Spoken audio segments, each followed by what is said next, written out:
gather the data of risks about how they felt that they were going in blind because of all of the cuts, how the resources on the ground around the world, the cuts to ODA, were making their job ever more difficult, which of course makes us ever less safe and the world ever more unstable. I'm not sure if you noticed yesterday, I think it was, or this week, that ICAI, the independent scrutiny body, said that in reality for 27-28 you'll actually have 2.4% of GNI. So I wonder, with the increased risks that we face and people around the world are facing, do you really think that with 0.24% of GNI you'll be able to deliver your vision? Well, look, I've got to step back and say that we are absolutely committed to development. I am absolutely committed to development. I sit here as someone who has sat on the board of ActionAid in the distant past. I've now been in politics 25 years.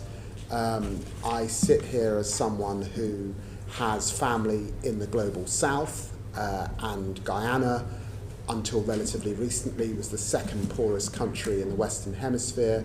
And over the course of my 25 years in politics, of course, I have visited many countries that find themselves in needing development aid. And indeed, in the last year, I have visited certainly the continent of Africa on many occasions, more than any other foreign secretary in the first year in the job, having gone to Nigeria, South Africa, Tunisia, Egypt, Rwanda and the DRC. The decision that we made and is a decision to increase defence spending. I have said in the past, and I stand by that it would be wrong to assume that increases in defence spending do not also assist people, particularly facing conflict. And the war in Ukraine has cost the continent of Africa $7 billion.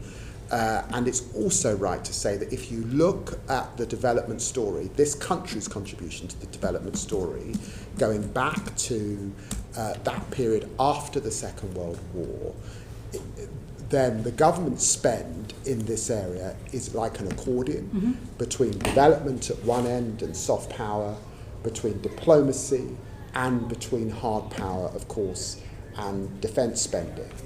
Cold War defence spending was at 7%, and spending on development was down to about 0.3%. And that is where we've gone back to. Yeah. On the ISA, I don't recognise the 2.4 figure. It is it's 0.3. That is what we're attempting to go down to.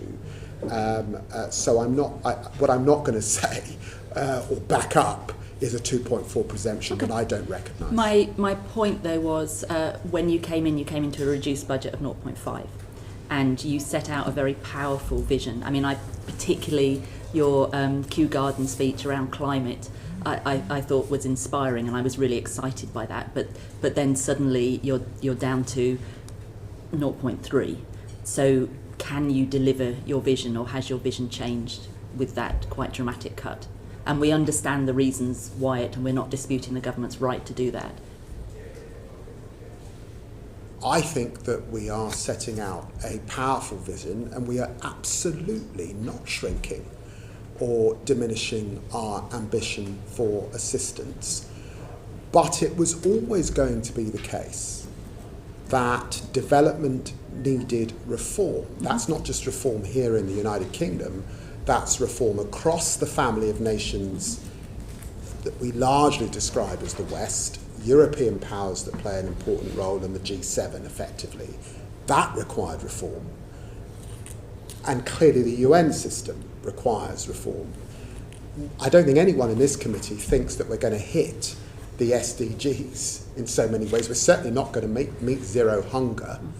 They're predicated on the 5 Ps. Peace being one of them, we haven't got peace. The planet being another, actually climate has got worse. So on any analysis, we are in a reform place. Now clearly, changes to the United States posture on aid have forced that reform. And clearly, when you see Germany cutting humanitarian aid by 53%, Belgium cutting aid by 25% over 5 years, France cutting aid by 36%, Canada, the Netherlands, Sweden, Switzerland, the system requires reform.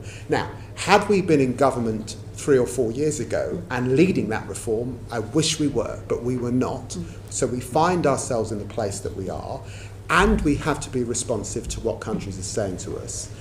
And in the trips that I have made to the continent of Africa, in the New Africa approach and the consultation that we have made, we have to hear the voice of African leaders. I was with President Ruto just 2 weeks ago. He's not raising development with me. In fact, when they do raise development, what they say is, we are sick of the ping pong that exists in Western democracies. One government comes in and takes one approach, another government comes in and takes a different approach. What we want, they say, is we want trade, we want investment, we want jobs, we want the same that you want in your poorest constituencies. That's what they say to us. So how have you reformed your vision in the last year? Well, we are reforming our vision. I've watched Baroness Chapman in front of you. You are aware that we are consulting at the moment. We do not want cliff edges, as happened under the last government. We're absolutely clear about that. So your vision we are doing a remains line the by same. line. We are doing a line by line. We launched the Africa approach, which we will respond to. And on development, we've been absolutely clear about our commitments to Sudan, our commitments to Ukraine, our commitments to the occupied territories, but also our commitment to climate and to global health, particularly, that I would want to pull out. We'll come into all of those in this session, if that's okay. But if we could start with women and girls, because that's one of the areas that has definitely, or is definitely, facing quite severe cuts. And Sorry, I missed that. Women and girls. Yes. And I know it's something that Alice MacDonald has been passionate on for a very long time. So if I hand over to Alice, please. Thank you, Foreign Secretary. So recently it's been described that women's rights face a full-on assault due to UN and aid funding cuts, not just the UK, but more broadly. Last time you mentioned the cliff edges that we had before. We did see that women and girls were disproportionately affected by the cuts under the last Conservative government, and UN Women's already warned that 90% of women's rights organisations in conflict-affected countries have been affected. As you know, Minister Chapman has, when she listed the priorities, women and girls was not one of them, and she said there would be less money for gender equality and education, and that instead the approach would be mainstreaming. So I wanted to ask you, is that the approach we're taking, and are women and girls still a priority for your department? Women and girls are a fundamental priority. Last week, I was in Syria.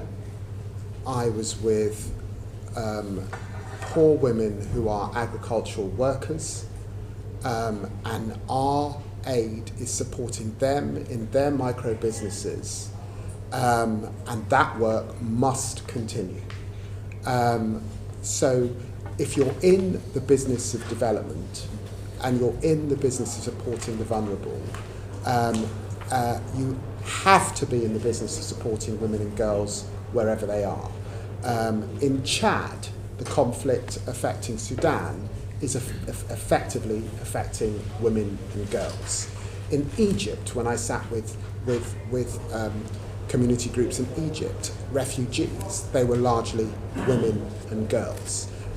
So time and time again, we come back to women and girls. That's why I appointed the most senior parliamentarian of our generation to help the department lead on women and girls, and I'm very pleased that Harriet Harman accepted that job and has taken up that opportunity to work with us.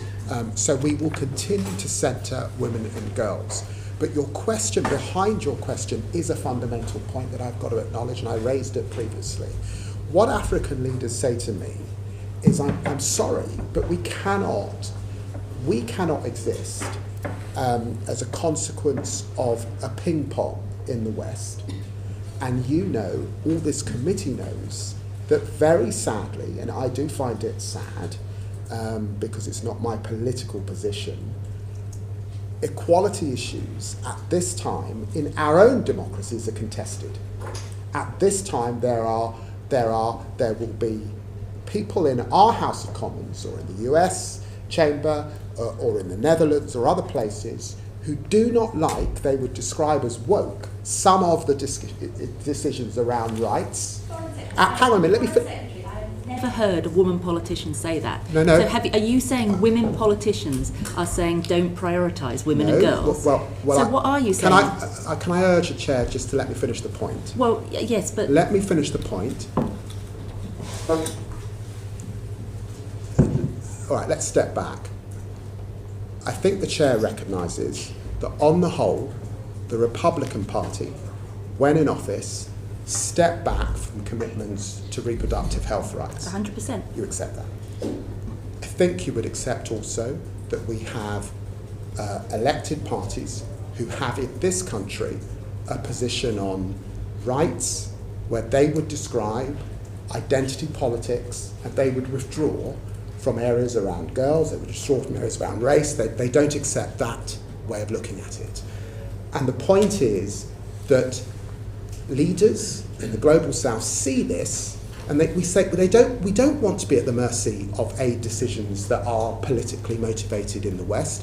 What we want is sustainable funding for girls that survives your political debates. That's what they say to me. So what do you say to that smallholder woman farmer in Syria when you say we're not ring-fencing money for her? No, I say it's for us to mainstream and to integrate that work so it is not at the mercy of who happens to win an election in the global north. So why that is what I say. So why is the UK not ring-fencing money for women and girls? Why is it mainstreaming it? So mainstream in education, for example, if you are a girl who has been sold as a child bride, if you've had FGM so you can't attend school, why are we not prioritising girls' rights so that they can go to that school?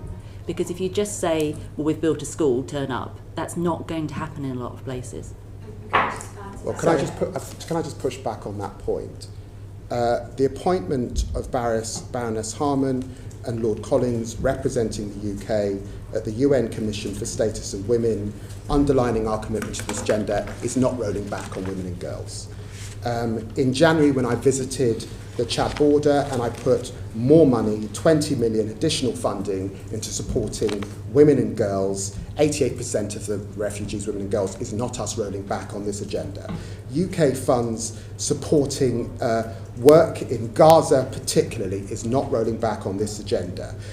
We had a special representative preventing sexual violence at a conference which Lord Collins led just a few weeks ago, is not rolling back on this agenda.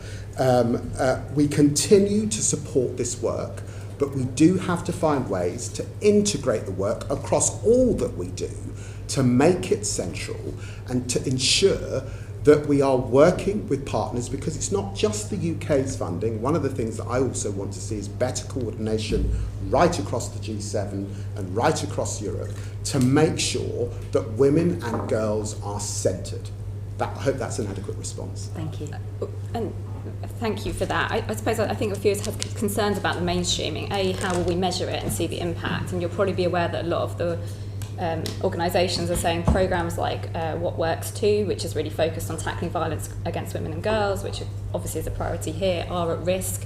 The WISH funding, which we raised with the Baroness Chapman yesterday, still being looked at on reproductive health. So mainstreaming, yes, is a good thing, but I think there is a concern about the standalone funds. So how will we know in 4 years' time that we have actually delivered for women and girls? How will we measure the mainstreaming that is worth? Well, there's a couple of things. One, we are committed to an equality impact assessment, and of course, in making the determinations that we have to make over the coming months, we will be looking both in the immediacy, that's 25, 26, to ensure to make sure that women and girls are not unduly affected, and then over the longer term allocation to make that assessment, and Baroness Chapman will lead on that. That's the first thing. The second thing, as I say, is to work with partners to do our very best to support women and girls. We cannot step in, obviously, in relation to the amount of money that's come out of the system with US funding particularly. But I do have to be clear that I do believe it is wrong for the poorest people in the world to be at the mercy of political decisions made in chambers in the West. And that is what African leaders say to me. And therefore, whilst I recognise that your concern is really women's rights and not losing pots of funding, in the current climate, we have also got to use our diplomatic efforts and all of our soft power to ensure that women and girls are centred. And that is what Harriet Harman's pretty articulate about how we work with women in elected positions in the countries in situ to help support other women. Yeah. And just one final specific question. I can't really talk about women's rights without asking about Afghanistan and what is happening to women and girls there. There is a movement to push for gender apartheid to be recognised as a crime against humanity in the treaty that's being negotiated in the UN. What's the UK doing diplomatically to stand up for women and girls in Afghanistan, and is that something that the UK is looking at supporting? One of the things that, and I spoke to Harriet Harman about this a few weeks ago, one of the things that we are doing is working with women, elected representatives who are women in Gulf countries particularly, to influence some of the decision making in situ in Afghanistan and to support those women. I was very pleased to go to Afghanistan when I was in opposition as opposition spokesman for foreign affairs. And of course, I still expect us to be delivering a lot of support, both multilaterally and, I suspect, well, actually, because we aren't present, it will largely be through the multilaterals. So I will do everything I can to centre those girls that I met and those women I met who were in the most desperate of positions. I will look at the Gender apartheid. At the gender apartheid. I'm not familiar with it, but I will look at it. I'll ask you a couple of specifics and write to us if you haven't got the data. The previous government set a target of 80% of FCDO programmes would include a focus on gender equality by 2030. Are you keeping to that commitment? I'll have to write to you on that. And the other one but is... I suspect because we're doing a whole line-by-line review, that I cannot commit to decisions made by the last government. It's for us to look at this afresh. You're going to give me the same answer if you could write to me at the same time. How much ODA will be allocated for specific programmes for women and girls? Well, that will be in the line-by-line allocation that we're going through. Because we've always found it very hard to pull that out. The committee will go through that in detail. I know Baroness Chapman has been through that with you on a number of occasions, and so across a whole range of areas, this committee will want to scrutinise the detail of the decisions we make. Not women and girls is one, but I know that the committee will have other areas as well. A big win for this committee a couple of years ago was getting the number of lines published from 4 up to 5, so we were very proud of that. So the detail that we get isn't that detailed, and we've always been unable to see specifically what money has been targeted at women and girls. So if there is a way in the future you could be more transparent, we would be very grateful for that, Foreign Secretary. And one other point, you were talking a lot about African leaders and elected women, and I know that what is Harriet Harman's title? She's the envoy. Envoy. Thank you very much for women and girls. She's very focused on elected women, but I wonder, can you give us a commitment that the voices of civil society and actual girls will be involved in decision making rather than those that are able to get into elected positions? Of course. The whole thrust also of our response is to work locally, in country, and by definition that's working with the most vulnerable. But I think that if Harriet were here, she would defend her desire to work with elected women locally in situ, not entirely to be governed by the views in a parliament like ours, or indeed in a government like ours. So I think both are right. It's not an either or. Good. Thank you very much. Can I pass over to Monica, please? Thank you. Foreign Secretary, if I could just pick up, you say that you are absolutely committed to development and that the poorest people in the world should not be at the mercy of political decisions. And yet your government has cut the aid budget by 40%, much further than any other government, in fact the lowest level for 50 years. Can you see how those two things don't add up? Well, first, what I said was that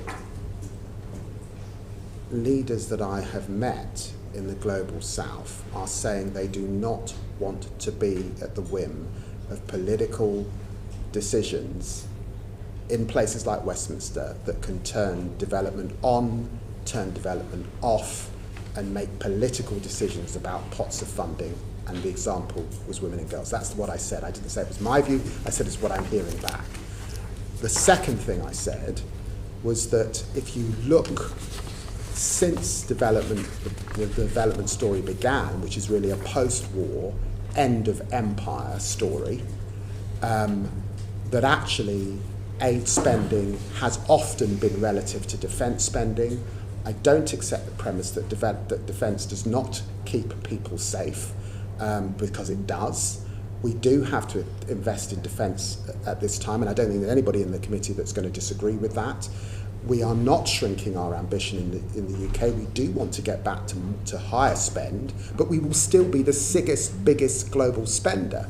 I made an announcement just 3 weeks ago of our commitment to Gavi. We are the biggest single donor to Gavi. That's not shrinking from ambition. That's stepping up when others are stepping back.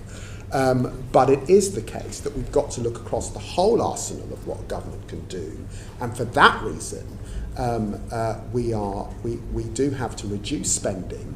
But overall, I would defend moving to a model where we're reliant on our technical skills. How can we harness the City of London on areas like climate finance?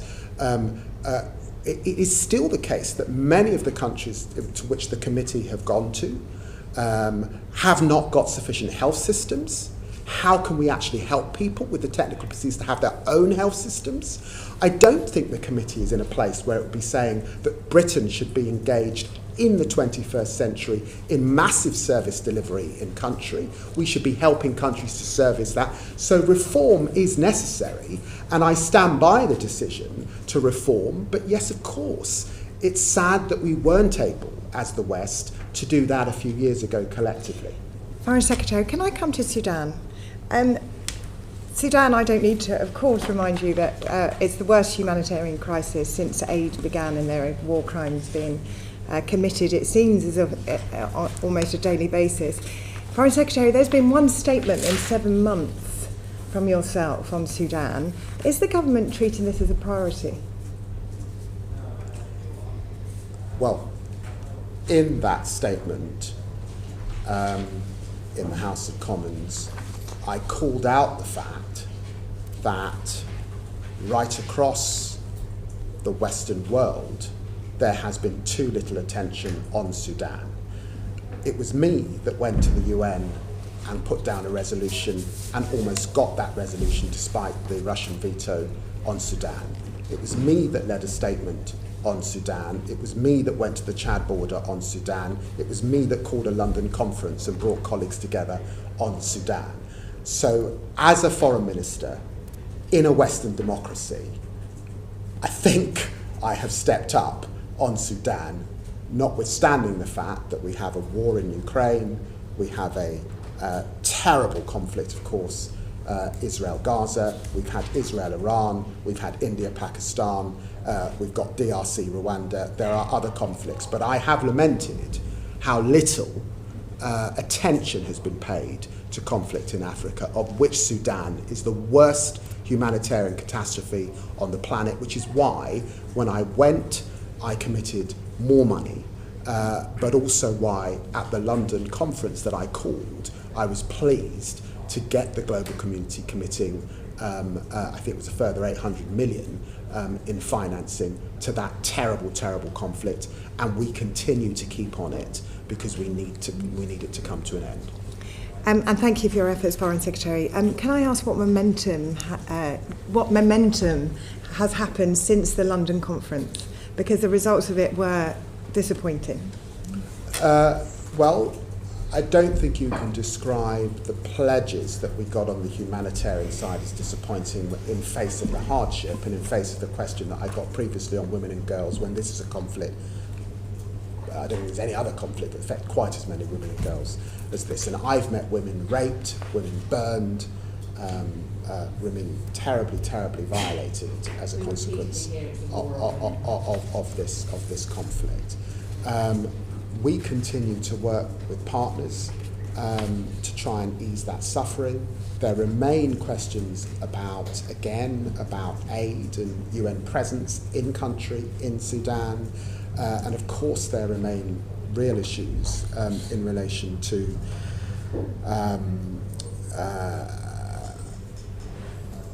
the range of partners who are involved in this conflict and how we work with them to reduce particularly the amount of weapons that are finding their way to the various sides and the groups that are fighting. Foreign Secretary, I had an exchange last week on the Business and Trade Select Committee with the Trade Minister about export licences and arms licences, particularly in regard to the UAE.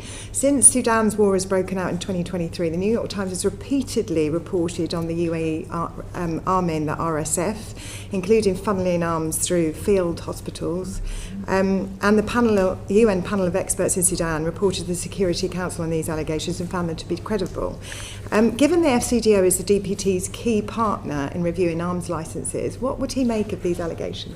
Well, we continue across a range of partners. And in London, we had countries that are neighbouring Sudan, other countries in the Gulf who were also had some relationship with the conflict, and we continue to emphasise the importance of refraining from actions that prolong the conflict. Of course, we do that. And a range of countries are able to use their levers to attempt to bring the parties to the negotiation table.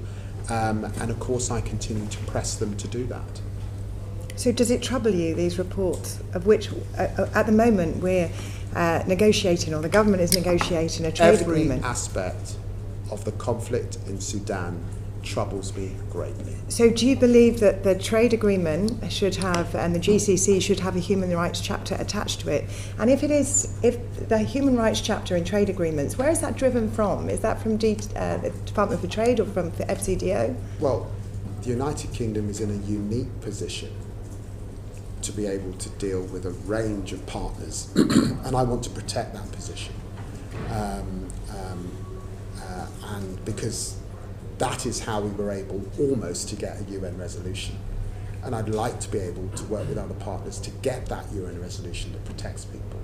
And therefore I'm not going to be in the position of name-calling any particular country. I will work with all countries to minimise the violence that's taking place. Can I turn to the humanitarian efforts and the emergency response rooms in Sudan? I know that they have been very effective. Can you talk me through how the FCDO works in supporting them at the same time as multilateral agencies that are working in the field? The effort in Sudan is largely being led by multilaterals because of the difficulty of working in the country. So it is a multilateral effort. I spoke to Tom Fletcher, I think it was 5 days ago. Obviously we discussed Israel-Gaza, but we also discussed our concerns about Sudan. He has been leaning in very heavily on Sudan to make sure that the aid is getting to the places where they need to get to. It would be good if we got safe zones, but we haven't achieved that at this point in time. But it is a multilateral effort, it is not a bilateral one. That would be impossible in this situation. And finally, Foreign Secretary, can you tell me about the conversations that you're having with other regional actors since the conference on driving the diplomacy forward so that we can see an end to the war? Yes, I spoke to the President of Angola, I spoke to President Ruto and the Kenyan Foreign Secretary. We believe it's important that we embolden the AU at this time, and that's why I brought them to the conference. And I have spoke to a range of Gulf partners about the conflict in Sudan, all of that since the conference, and there will be more, particularly as we head to UNGA in September. Have you been able to speak to the UAE, to Egypt and to the Saudis on this particular Yes, issue? I have. Since the conference? All three of those countries since the conference. Foreign Secretary, thinking specifically about Sudan, a couple of comments, please. To reach a resolution and a lasting resolution, civil society has to be empowered. And I'm was a big fan of the CSSF fund, now the Integrated Security Fund, which was, I think, instrumental in empowering civil society to hold their leaders to account. I'm concerned that that fund is being sort of reduced and limited. Can you tell us anything, let's hope, post-conflict about how you're working with the international community to empower civil society? I think it is important that obviously we do everything we can to shore up civil society, and given the challenges around aid and given the challenges around aid workers working in Sudan, we should remember that there are civil society organisations on the ground that we have to support, carrying much of the load at this time. I am reflecting on the integrated fund at this moment, so I can't give you an update, but I will seek either through the Development Minister or myself to come back to you on that. I would appreciate that, and also sort of part of that lasting peace is holding perpetrators to account. Do you think as it currently stands, or in the near future, Sudan has the judicial capability to hold those committing attacks, specifically on aid workers, to account? I know that some UK funding is also supporting accountability and transparency in country. It's a big country, there are atrocities happening all over, and of course we haven't talked about issues in South Sudan either, but I do know that we are contributing to that effort. Okay, and I speak to you as a lawyer as well as the Foreign Secretary. I haven't been a lawyer for 27 years. A lawyer, a politician, a writer and a Foreign Secretary, bringing all of those together. Do you see that the UK could have some role in drawing the international community together to make sure that the international courts have the power, the influence and the resources to hold breaches of international humanitarian law, civil breaches when it comes to conflict to account? At this stage, my focus has been on convening to, one, support the humanitarian effort, and to two, to try and broker a better political situation than we have at present, and that's what the London conference was about. And I've indicated that there's more to do. You're right to press on the most egregious atrocities being committed at this time and accountability for those atrocities. And you're right absolutely to press on the lack of resources that you would expect that Sudan haven't got. I will take that away and I will look at that more closely. And of course there are partners in Europe, the Netherlands, the Norwegians, that have traditionally been very present in that area that we may be able to work more with. Thank you, I appreciate that. Can I pass over to Tracy? Hi, Foreign Secretary. Moving on to Gaza, with another 20 civilians killed today, how are you working with international partners to improve aid access in Gaza and to end the violence at the distribution centres? Is this a good point to refer you? I hesitate because I'm not sure the chairs. But it's just that this is a moving situation. It's abominable, frankly, let's be clear. And so I thought, let's look at the up-to-date picture. Treading into that territory, so tread lightly. Well, I tread lightly, but you'll see in slide 1 and this is pertinent to the committee's work, that Palestinian civilians have been pushed into less than 15% currently of the territory in the Gaza Strip, and that's the white areas on the map which demonstrate that. At this point in time, almost 2.1 million people have been displaced, now multiple times, and that effectively the new aid system has 4 distribution points, when we think there should be 400 distribution points, and that horrendously and unbelievably we have children queuing for food at those distribution points and being killed. It's hard to describe that as anything other than unconscionable. At the same time, we have trucks waiting at borders. There were some World Food Programme trucks able to get in a few days ago, and I know that Kaja Kallas and the European Union have brokered a deal for more trucks to go in, but the advice I received as of yesterday was that no extra trucks have gone in. Now, what we have been able to do is get our medical aid in, and you know we've given a lot to UK Med particularly, to support people on the ground. But the situation is dire. It continues to be dire. That's why we continue to press for a ceasefire, and we continue to press for unfettered aid to get in. Can I ask you, how certain are you that no UK bombs and bullets are injuring aid workers and civilians while they're queuing for aid? I'm very certain. And I'm very certain because I took the decision to suspend arms sales to Gaza back in September. That is a decision that is reviewed by me every 2 months.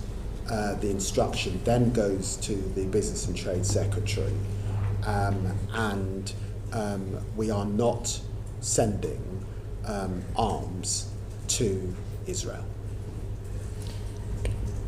Foreign Secretary, can I ask, what is your response to the Israeli Defence Minister's recent proposal for a humanitarian city? Well, I condemn Rafah, and the language I that is used condemn around them, that. and I note that Yair Lapid, former leader Olmert, also condemned them in the strongest of terms. And it's my understanding that Prime Minister Netanyahu also disassociated himself from them on returning from Washington a few days ago. But no defence minister should be talking about effectively holding people unable to leave, presumably, in the manner in which he described. And I condemn them in the strongest terms. Gaza is a slightly bigger version of what he's proposing. Gaza is a slightly bigger version of what he's proposing. People can't. Well, that's why I thought that this map would be withheld. helpful, because if you are effectively holding people in 15% of the territory, Exactly. They've been displaced many times.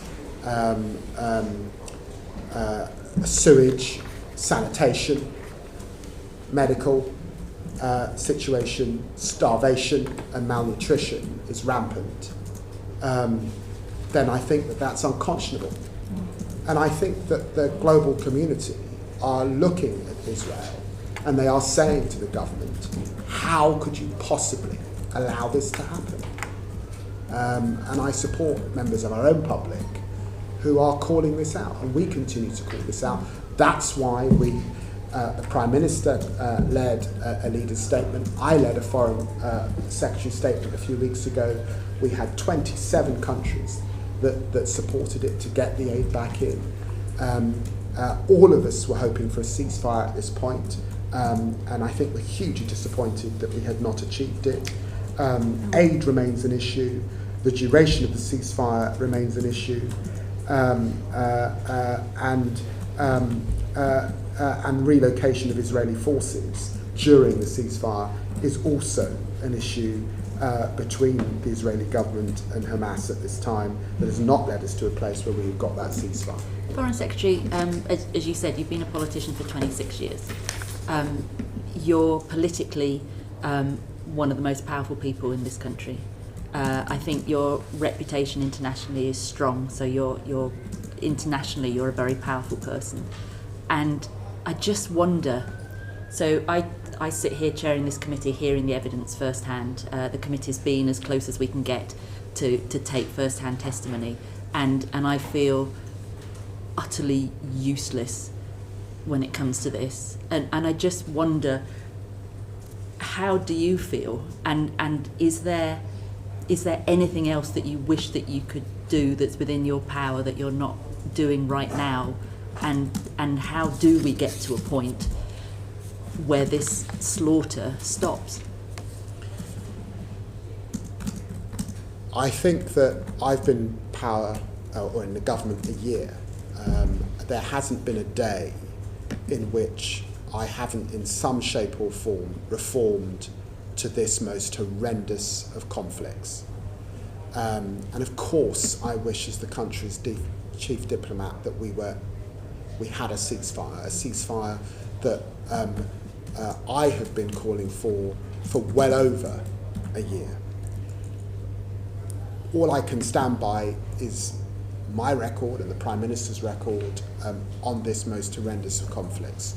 When we came into office, there was no funding going to UNRWA. We restored that funding. When we came into office, there was no suspension of arms.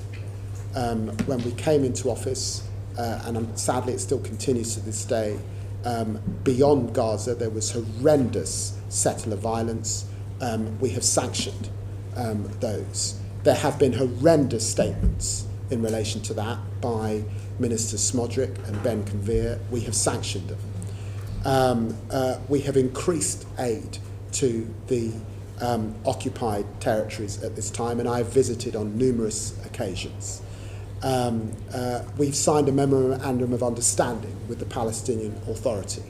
Prime Minister Mustafa was in my office discussing these issues and sat with the Prime Minister in number 10 looking at these issues. We continue to support the Palestinian Authority on their reform agenda. Our most senior individual, probably of the last 25 years on delivery, Michael Barber, is working hand in hand with them. But have we brought this conflict to an end?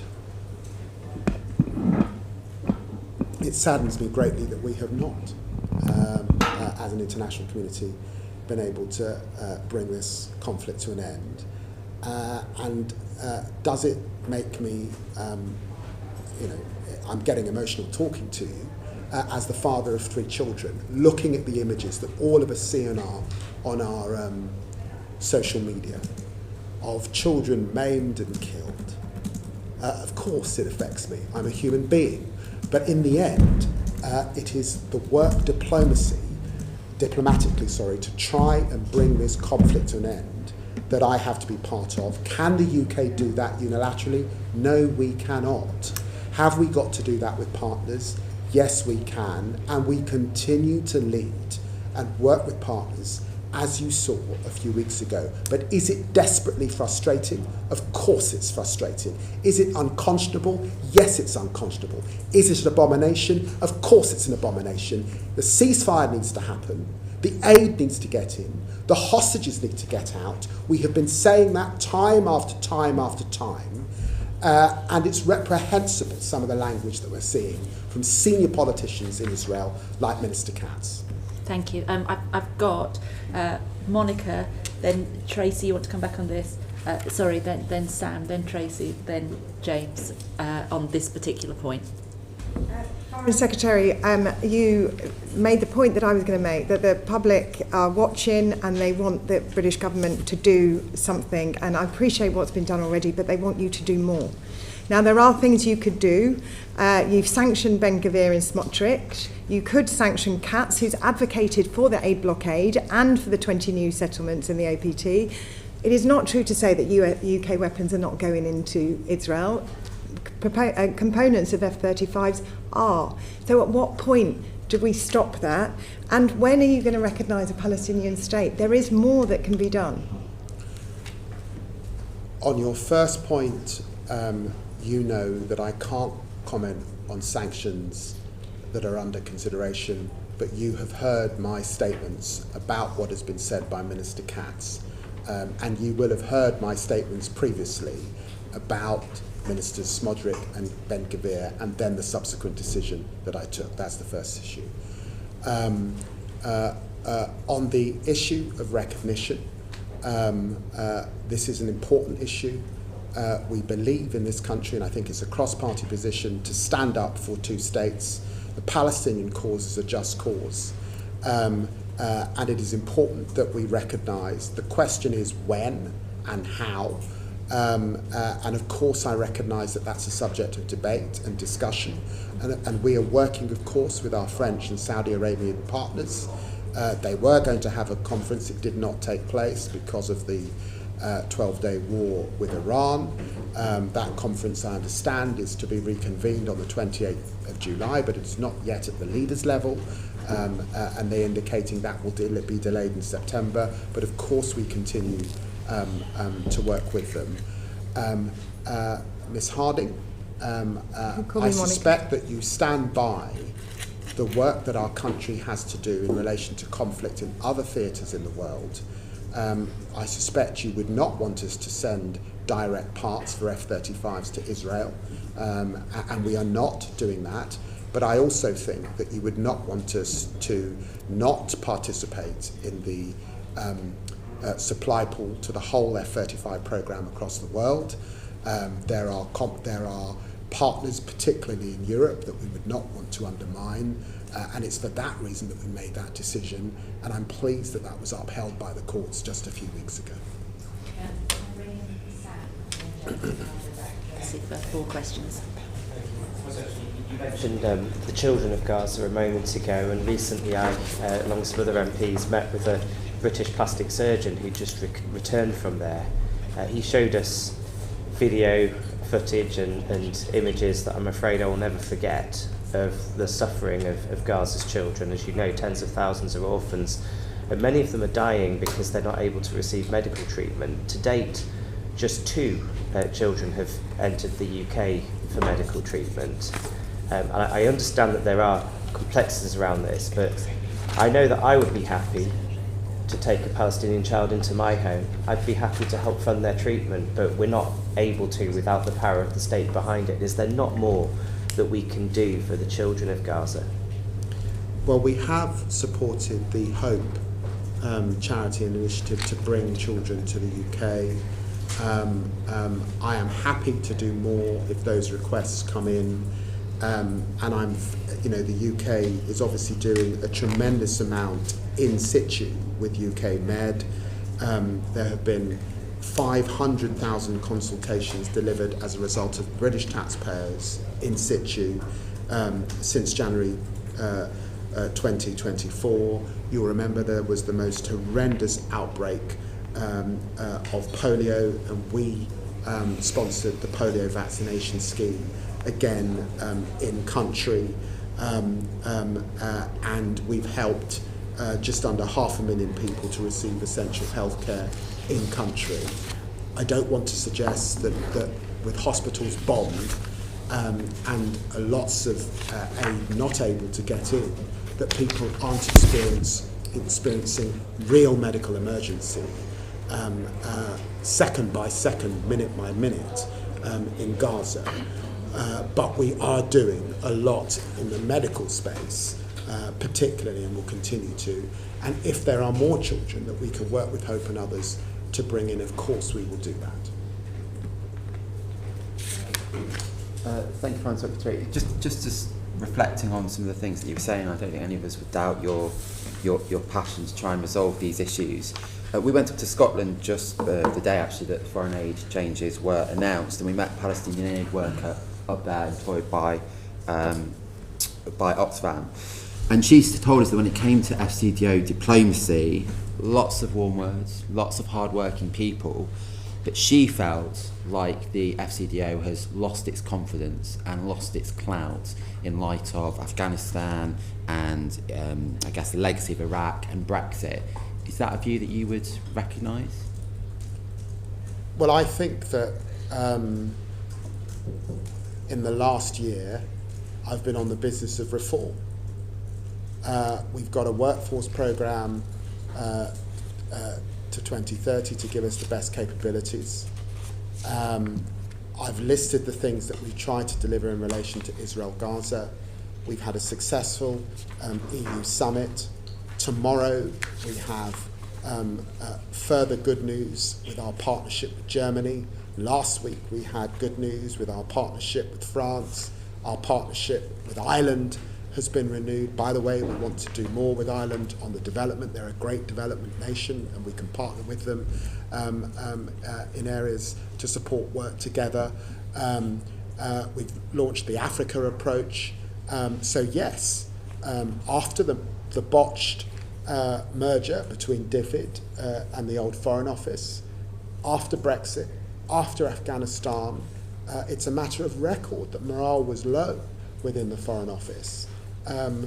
But it's my job to get the Foreign Office and development back to a good place. I think we've had a good year where if you look back on where we were, we've delivered a lot. And I said, judge me by the deals and the partnerships that we could strike with other nations. And I think that's what I've set about doing. I was disappointed that when I think it was 300 civil servants wrote to you about their concerns that not enough was being done in Gaza and the West Bank by FCDO, that rather than seeing them as whistleblowers, they were seen as disloyal. Why did that happen? Well, the first thing is it goes back to the question that was raised by Ms Harding. When pushed on what more could the UK do, the truth is we've done a lot that no we one's stand by. disputing That's that. the first thing. And my record in office on this file is considerable. And I've just gone through that list. No, it's... The second thing is to say that, and the reply was appropriately not by me, because the custodianship of the staff is ultimately a matter for the Perm Sec. And it may be that our second Perm Sec wants to come in on this point. But Ollie Robbins was clear that of course staff must express opinion and must make their views known. But in the end, when you become a civil servant, your job is to be neutral. That is your job. And just as if I'm not happy about collective responsibility, my option is to resign, then that is also, civil servants will also be able to make that. So it cannot be about campaigning letters if you are a member of Her Majesty's government. That is not the principal job of our civil servants. It's to give us honest advice, and it's then for politicians to assess and make decisions on the basis of that advice. I stand by the advice I've made on this file. There's been little challenge to that, frankly, because I think the committee recognises the part that the UK is playing. We haven't brought the conflict to an end. Writing a letter, a campaigning letter, is not usually the disposition of civil servants. Of course they're frustrated. Many of our constituents are frustrated, and you write to your MP. But I stand by the decision that was made by the Perm Sec and the reply that he gave, which I thought was a very thorough and a very good one. Is it on this point? Back to Tracy. Thank you. First, I just want to press you a little bit further. We hear a lot from aid workers and from civilians and groups from Gaza and occupied territories and across Israeli and Palestinian groups and NGOs about the recognition of Palestinian state and the lack of leadership from the UK and how that void could be filled by pushing ahead with the recognition. And I heard what you said to Monica. Can you tell us a bit more detail about when will be the right time, because we're all very concerned, as you are, as our constituents are, about there being no Gaza left by the time we come to recognise the Palestinian state. We see that from the map and the evidence that you've given us. So when will those conditions be right? What the Labour Party said in our manifesto was that we do believe that recognition is important, and we would like to recognise as part of a process. That is the. Makes it sound conditional, right? Sorry? That makes it sound conditional. Well, it's the manifesto that you ran on at the last election. Yeah. It was, so we'd shifted at one point to, it was part of a peace process, but, Well, and that's been dropped, I believe. So, Well, so I think what let- my let- colleagues trying to let- find out is let- what are the conditions. let me finish the point. That was the manifesto that all Labour politicians ran on just a year ago. So the debate is this: do you just recognise per se, because you say that the time to recognise has come and the symbolic act of recognising is where we're at, and I suspect, Ms Gilbert, that that's where you are at from what you have said, and I suspect that that's where Ms Harding is at and where the chair is at, that you recognise symbolically, and you accept that even though there are countries in the last year that did that, it has not changed the situation on the ground? Or do you recognise as part of a process? The French have been talking about a process, or trying to get some kind of process, and actually, if we get a ceasefire, you are into a process. But we haven't got a process at the moment. So that is the debate that's going on.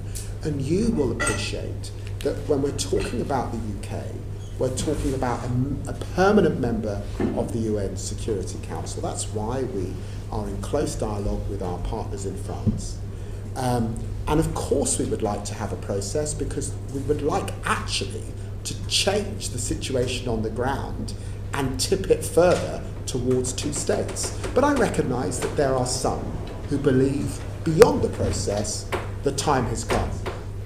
But I do say to you that recognition per se is not two states, and I actually want to see two states. For me, it's not a symbolic thing, it's about getting to two states and living by the 1967 and the Oslo Accords and achieving that. So that is the debate. It's a legitimate debate.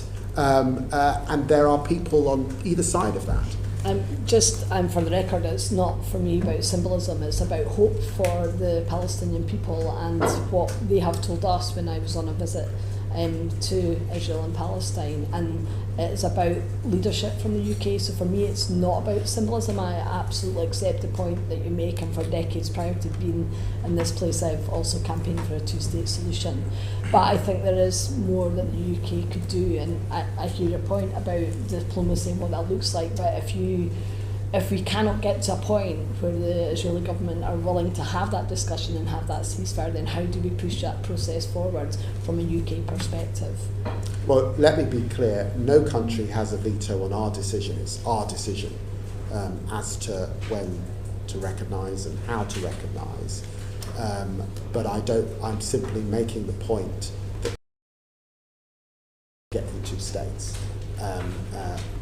It is a symbolic act. Of course, I recognise that it gives Palestinian people hope amidst the terrible hardship that they're experiencing, both in the West Bank and in terms of Gaza. But I'm sharing with you the diplomatic discussion that rightly we have with partners like France, but also countries like Saudi Arabia and the Jordanians and others, and the Palestinian Authority, in relation to when and how, principally because we have wanted to effect change on the ground and tip the balance towards two states. And of course, don't forget that this conference, it was a Saudi-French initiative. It's not at this stage a leaders' conference. That moment has not happened, because they too are calculating when best to tip this towards actually getting two states. You say it's symbolic as though that's a negative thing, Foreign Secretary. I would say the UK recognising Palestine as a state would have a big implication internationally for other countries' determination of how they define, see, recognise and put legal weight around Palestine. Could I ask you on a separate point though, just to be minded that we're scrutinising you as a committee, not as individual MPs, and definitely not on our political backgrounds. So we also have collective responsibility as a committee, so singling out politicians for their manifestos is not that helpful in our duty, if that's okay, Foreign Secretary. I recognise that you're saying on the committee, but I also recognise you're a group of politicians. I've been in this House for 25 years. You run on a manifesto. It's legitimate for me to remind you the manifesto you run on and why that was the position. You may not like it, but that's the envelope. I have no sorry. I have no issue with you saying Labour politicians have run on a manifesto. It's when you are singling out and making comments about individual members that, as chair, I have an issue with that. If you could be respectful that we have collective responsibility.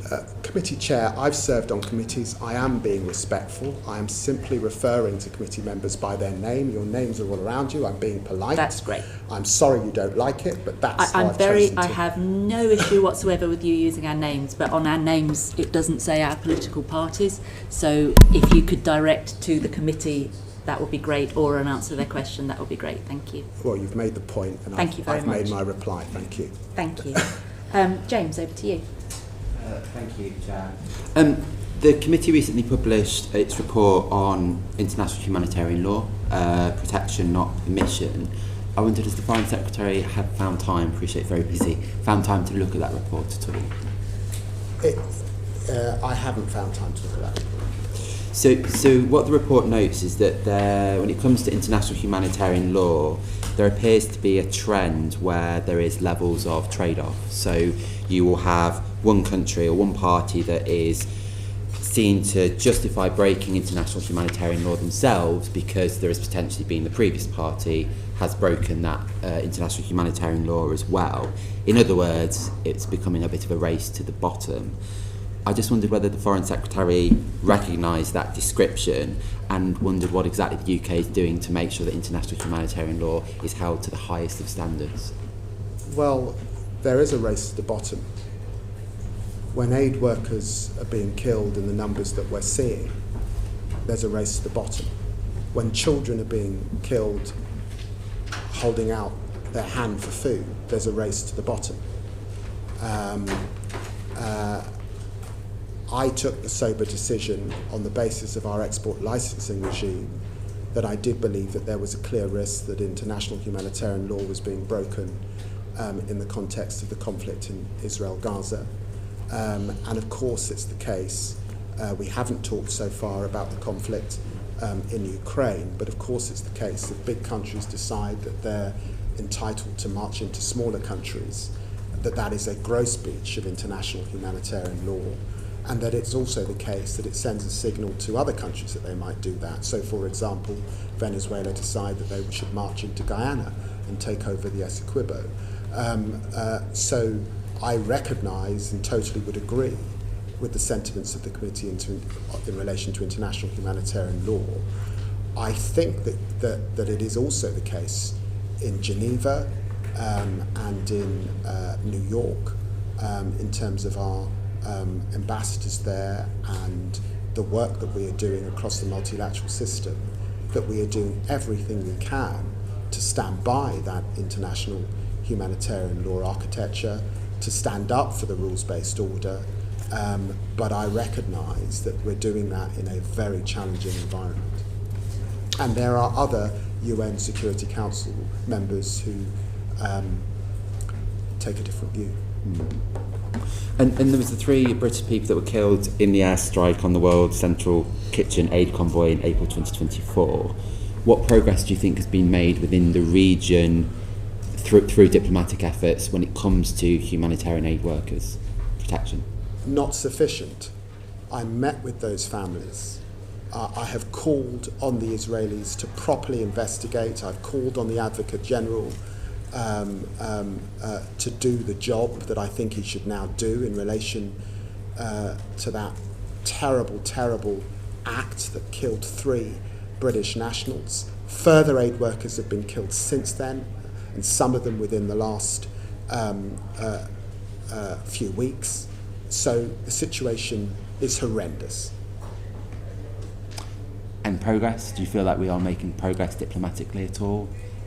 Well, clearly, if more aid workers have died, we are not making the progress collectively as an international community that I would like us to be making in relation to those gross breaches.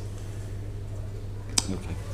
And on the International Court of Justice's advisory opinion, so that was July 2024, so 12 months now, I think a lot of people are wondering why the government has taken so long to respond to that advisory opinion. Would you be able to elaborate on that further 12 months on? It's an 83 page opinion, so it's right that the lawyers that you would expect within government assist and do the work that you would expect them to do. What I would say about that opinion is that we agree that settlements are illegal. We agree that Israel is under an obligation to cease immediately all new settlement activity.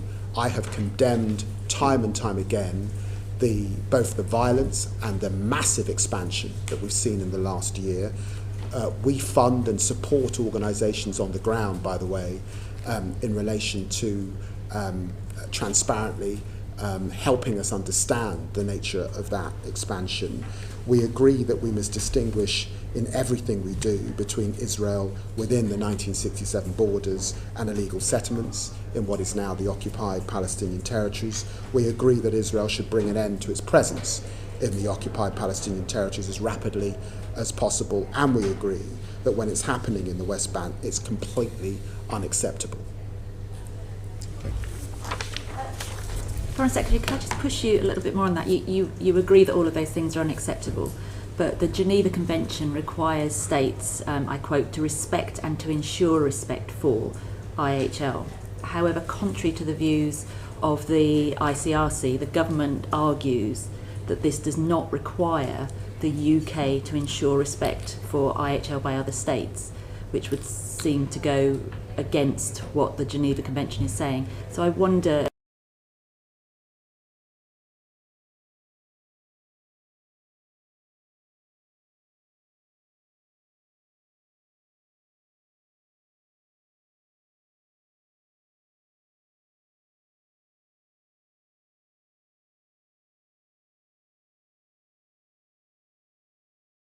prevent it, as far as I think that the government is doing everything within its power to prevent genocide in Gaza. Genocide is the most egregious of war crimes, and so of course I believe we are doing all in our power to prevent any act of genocide anywhere in the world. Absolutely. Thank you. Monica, and then Alice. Foreign Secretary, you talked about core funding going to organisations on the ground that are trying to help with the upholding of international humanitarian law. So the UK gives money to the International Humanitarian Fact-Finding Commission, which Poland asked to look at the attacks on the World Central Kitchen, but Britain didn't. And I'm just interested in why we didn't, because Poland did so in a way in which to restore an attitude of respect to IHL. So that's a very specific question. On a broader question, our commitment to the principles of IHL and the humanitarian principles, particularly in the distribution of aid, humanity, impartiality, neutrality and independence are obviously not being upheld with GHF. Now, for us to claim a commitment to these principles, or for the government to claim a commitment to these principles, there have to be consequential action if those are violated. So my question to you is, what consequential action can we take for these violations of humanitarian law in whichever country, Sudan or Israel? And can I just finish? Sorry, just one last point. And this comes back to your point about recognition of a Palestinian state. And you talked about other countries and nothing happened. Britain is not other countries. We have a really, really key role, as you know, and as you have been proud of and said in the past. We have a key role on the world stage in our upholding of international humanitarian law and our commitment to democracy and democratic principles. Surely we can do more.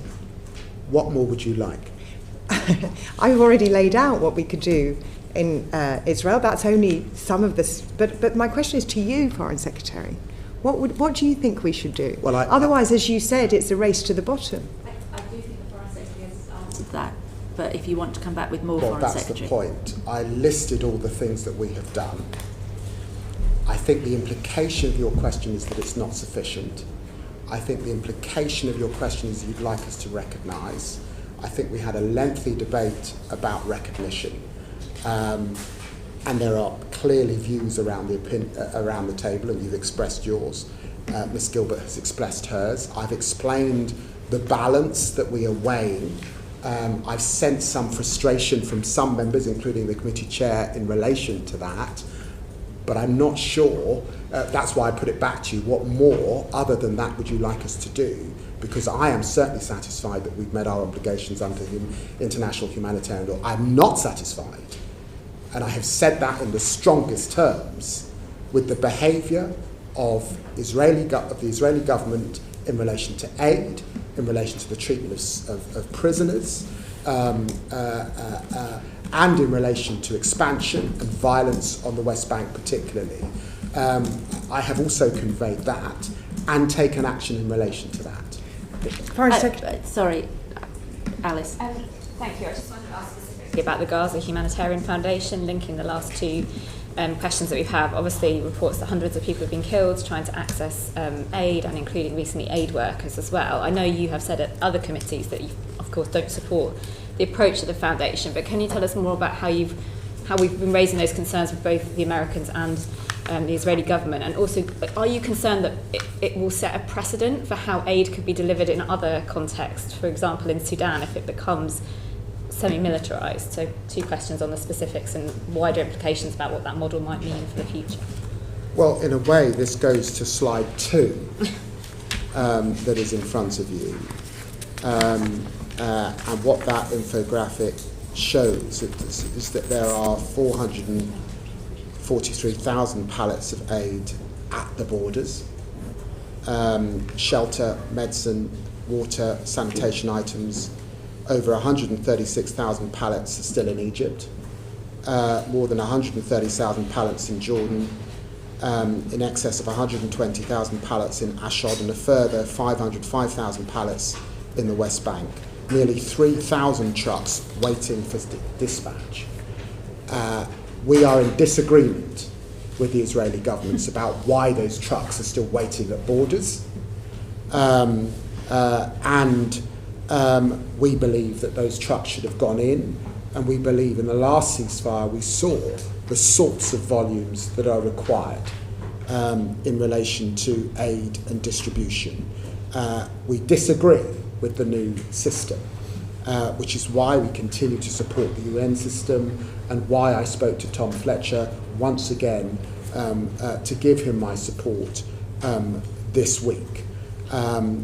We have got medical aid getting in as the UK, but the issue around malnourishment and starvation is reprehensible, as I have said, and we are in disagreement. And I raised this issue with the Israeli Foreign Minister again just a few days ago.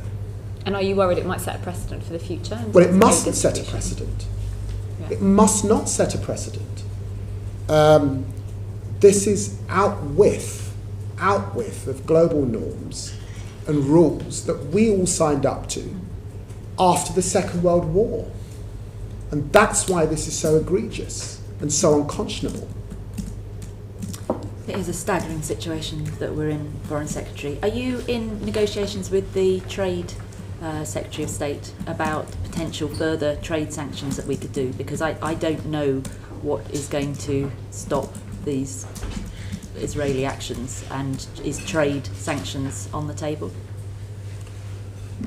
Well, I said that we said in the statement that we co-authored, the leader's statement and the statement around aid with foreign ministers, that we would continue to look at further actions. And so, yes, I continue to look at further actions in this area to do everything we can to press towards better aid distribution, less violence and no expansion in the West Bank, and I will do all that I can continue to do. I had hoped, I have to say, that by now we would have a ceasefire, and we haven't got a ceasefire. I agree. And I am very conscious that parliamentarians are going into recess in lots of Western democracies. So this is a time for acute vigilance as to what is happening. Here, here. James, you done? David Taylor. Thank you very much, Chair. Thank you, Foreign Secretary. Turning to Syria now, there's a bit better news there in the sense that we've seen the fall of a brutal dictator, much joy amongst people in this country, including our vibrant Syrian community. But of course, many, many challenges, as you know, not least the ongoing worries around sectarian violence flaring up in different places, and also the fact that 90% of the country are in poverty. I wondered if you could talk us through some of the steps that you've been taking, the visit that you did recently, how you're pushing for an inclusive government going forward, the work you've been doing around sanction reform, and also the humanitarian aid or the development aid situation there in terms of UK ODA in a context where, of course, the priority is Gaza, Sudan and Ukraine. Like what more can we be doing to support the Syrian people going forward? Well, thank you very much for the question. Well, I was very privileged to visit Damascus on the 5th of July and to be the first Foreign Secretary to visit after 14 years in the country. The poverty line, and that 90% of Syrians are living below the poverty lines, did strike me. And the desperate state of the Syrian economy was also very striking. I spent time with civil society and NGOs when I was in Syria, not just meeting al-Shara and the Syrian government, and I do believe that it's hugely important, and I pressed al-Shara on this, that there has to be an inclusive political transition. There has to be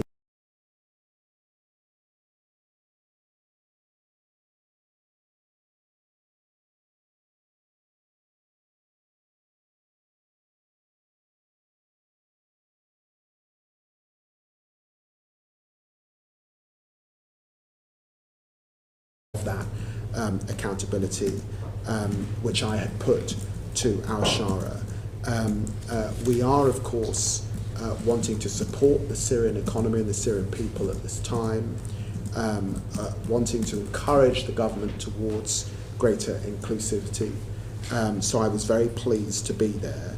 But episodes of brutal violence involving Alawite and Druze communities are very, very concerning. And we will be redoubling our efforts, so working alongside other partners. And I spoke to the United States about this very recently. Supporting Syria in their counter-terrorism efforts at this time is also very, very important, because safety is something I left concerned about. Thank you. And can I ask, just to follow up on that, a concern that some Syrians in the UK wanted me to raise, which is ultimately more of a matter for the Home Office, but I wondered if you had a view, is that there has been the news that we're going to stop pausing asylum claims, which is very welcome. Germany has offered people who don't yet have their status settled the opportunity to go back to Syria to visit family, to help with efforts to rebuild the country without removing their right to return back to Germany if they feel like they can't build themselves a future. Is that something that the UK can potentially look at for those that, you know, even though the pause has been lifted, there's going to be a number of Syrians in the UK who are still going to be waiting many months to get a final decision. In that period, could they be offered the opportunity to go back to visit Syria, to visit loved ones, to help rebuild, but not have their sort of right to return to the UK removed? Is that something the government could look at? Well, what I saw from meeting with the President, the Foreign Minister and his team is a desire for peace, a desire for stability, and he made the commitment to me to remain to be inclusive. So I stand by the decisions that have been made by the Home Secretary in relation to those claiming asylum from Syria. I think that is the right thing to do. I'm not familiar with the German decision, but that may be in relation to those who are not in the asylum system but have actually got German citizenship, which is slightly different. But I do think the right assessment has been made at this time by the Home Office, but of course we've got to keep it under review because it's a very fragile situation. Thank you, Foreign Secretary. No. Thank you, Foreign Secretary. Who is it, do you think, that loses out most from the UK's ODA cuts?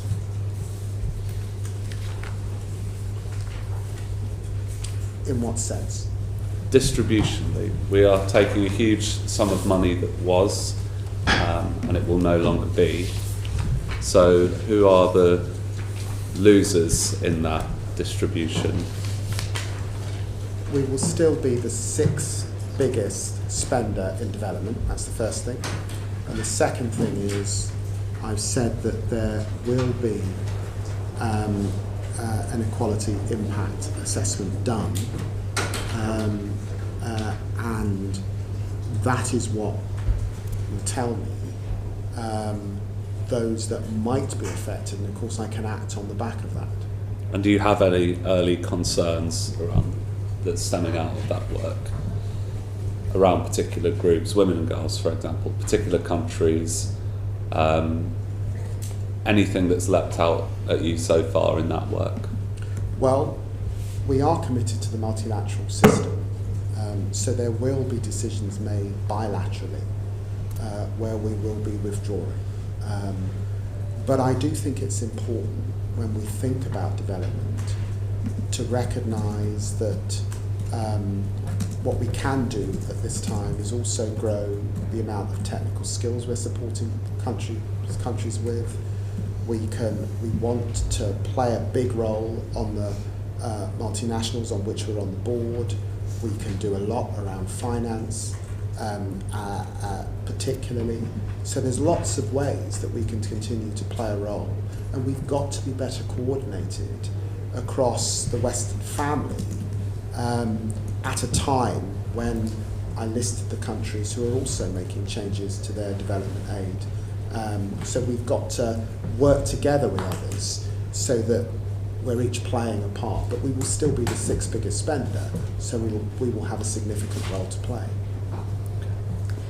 Foreign Secretary, I was with representatives from the British Virgin Islands yesterday, and this committee did a report into small island developing states, and we keep a keen interest on them and also our overseas territories as a whole.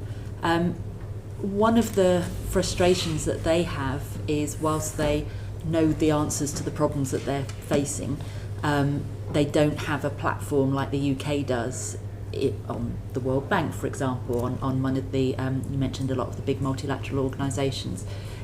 Is there discussions that are ongoing that the UK could, whilst not give up our seat, maybe give a platform more to some of these countries? Canada does it very well. I wonder if that's a way that we could use our influence that doesn't have cost to share power that we have the privilege of having with some of the countries that we look to support. Well, we obviously do a lot with small island developing states. They are the lion's share, in fact, of the Commonwealth. 100%. And we have sought to be alongside them, particularly on their big concerns about climate finance. It was why I met with my good friend Mia Motley. She's also been here in London particularly, but I also recall work in this area when I went to Chogam in Samoa. That's a very interesting suggestion, and I will look at it. Thank you. I would say advocating is something we should continue doing, but actually giving over the platform on some occasions is a very, very powerful statement. Over to Sam. Can I just ask a question? Actually picking up on Noah's, and Foreign Secretary, I also stood on a manifesto that didn't commit to cutting aid, by the way. And one of the things that I think the British taxpayer probably wants to know is what is the human impact of it in terms of how many minefields won't be cleared, in terms of what will be the spread of infectious disease, how many girls won't go to school, how many livelihoods programmes from women-headed households will be cut. And I wonder if we could do more to explain to people what the impact of UK aid cuts are going to be, notwithstanding, and I respect all of the efforts that you're doing to mitigate that. Because Noah asked you about the impact, I just wonder if you would be willing to sort of commit to giving a better impact assessment to people so that we can properly understand the impact of these cuts. Well, an impact assessment, as I said, will be done, and so the committee will be able to scrutinise those areas in the months ahead.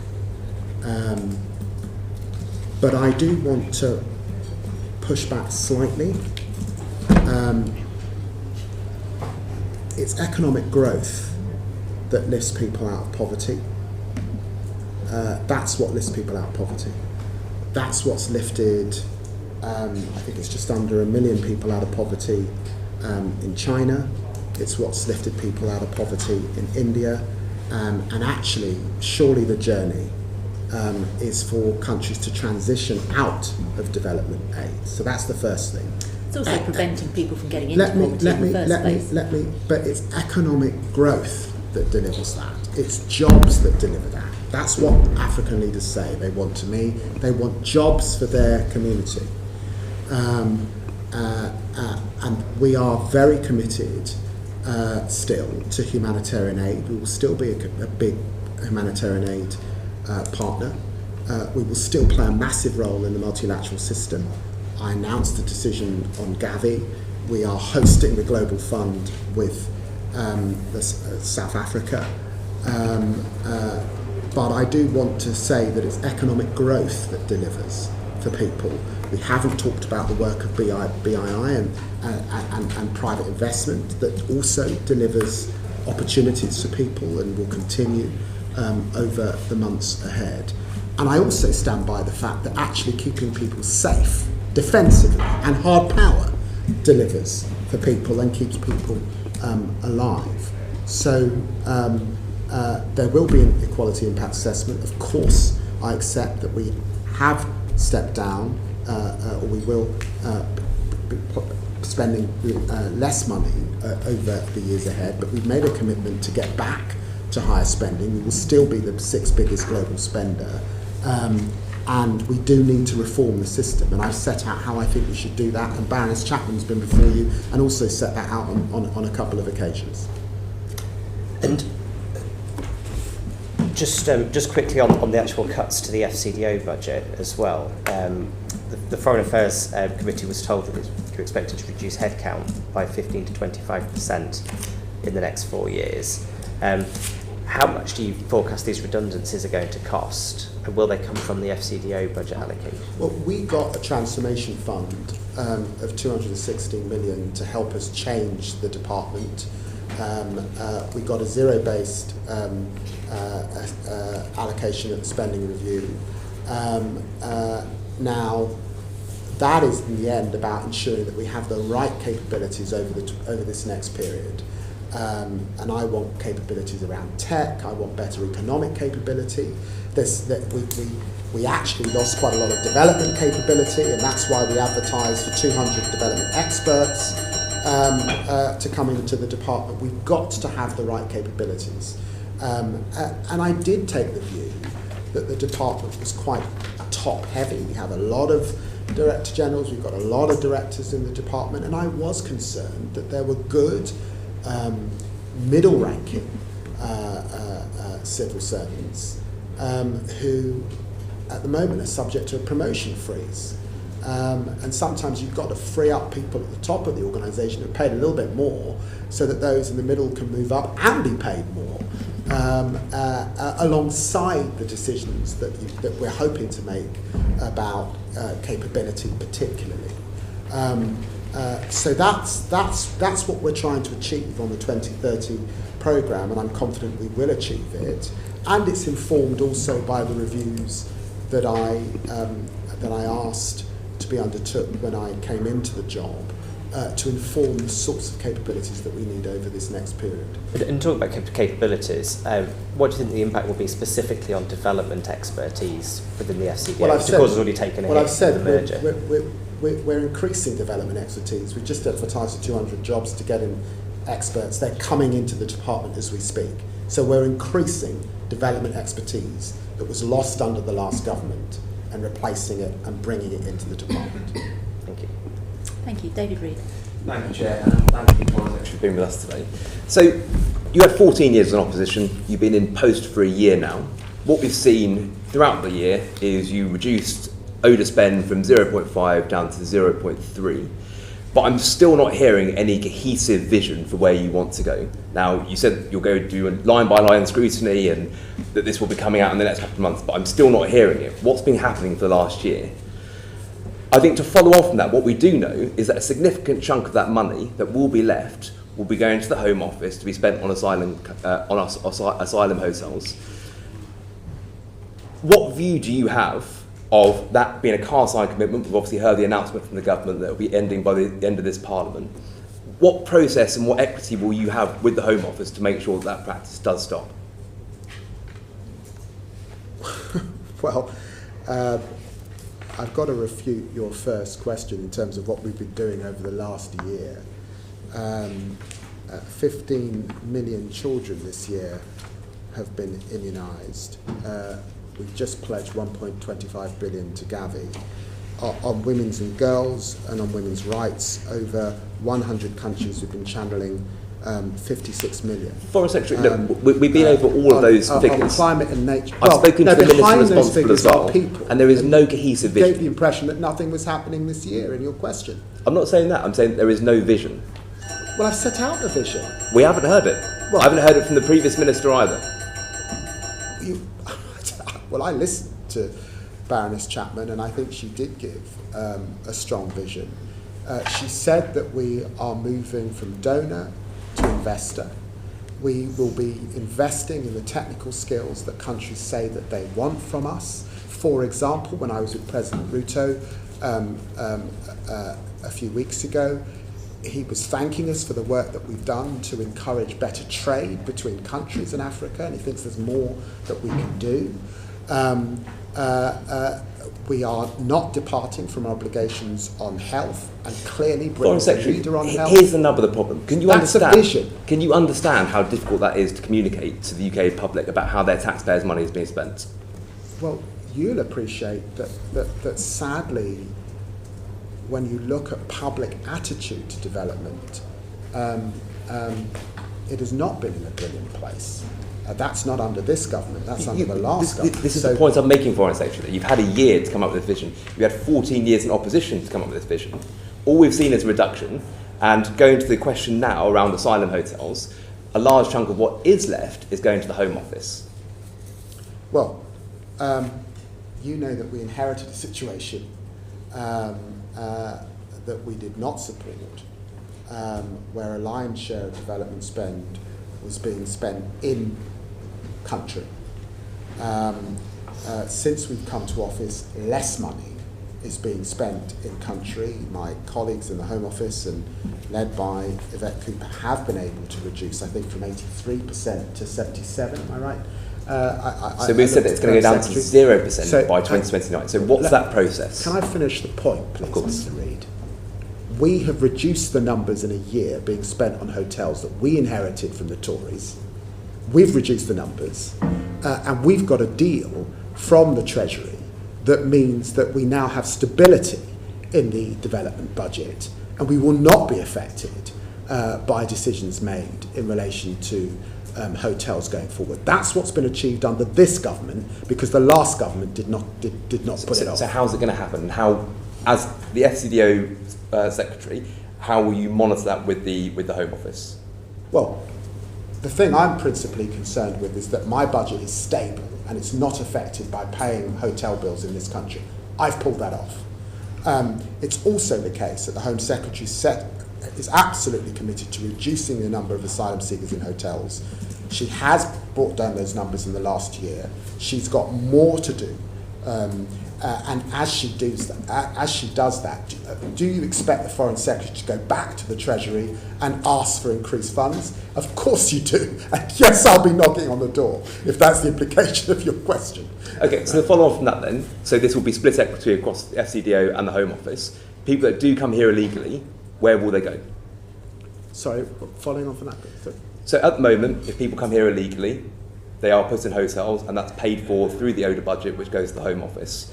If you're saying, and the government's saying, that that's going to be reduced down to 0 by the end of this Parliament, 2029, where do you envisage people that will come here illegally, where will they go? That gets us into a much lengthier discussion that you should probably make to the Home Secretary, not to me. But it's split equity across the FCDO. It's not a split equity. I've just said we've now got stability.